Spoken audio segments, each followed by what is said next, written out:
शेतकरी सहकारी संघाच्या निवडणुकीची रणधुमाळी 18 डिसेंबरपासून सुरू होतीये।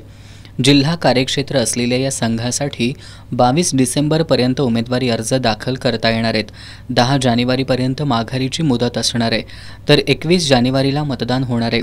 संघाचे 34,000 सभासद असून 1800 संस्था सभासद आहेत।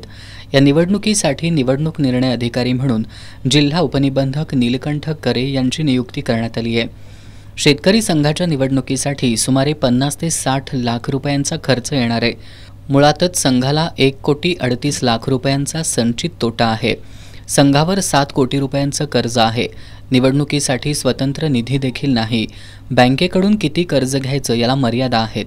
त्यामुळे संघाच्या आर्थिक परिस्थितीचा विचार करता संघासाठी निवडणूक परवडणारी नसल्यानं ही निवडणूक बिनविरोध व्हावी यासाठी जिल्ह्यातील सर्वच लोकप्रतिनिधींना विनंती केली असल्याचं अशासकीय प्रशासकीय मंडळाचे अध्यक्ष सुरेश देसाई यांनी सांगितलं।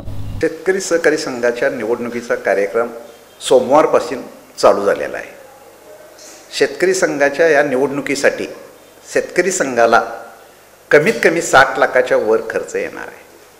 हा खर्च संघाची आताची आर्थिक परिस्थिती बघितली तर संघाला परवडणारा नाही।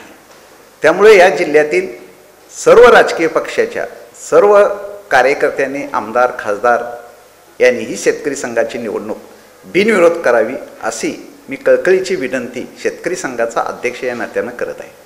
सभासदांच्या हिताबरोबरच संघाची आर्थिक परिस्थिती चांगली नसल्यानं ही निवडणूक बिनविरोध व्हावी यासाठी प्रयत्न सुरू असून त्याला प्रतिसाद मिळणं गरजेचं आहे, असं देसाई यांनी सांगितलं।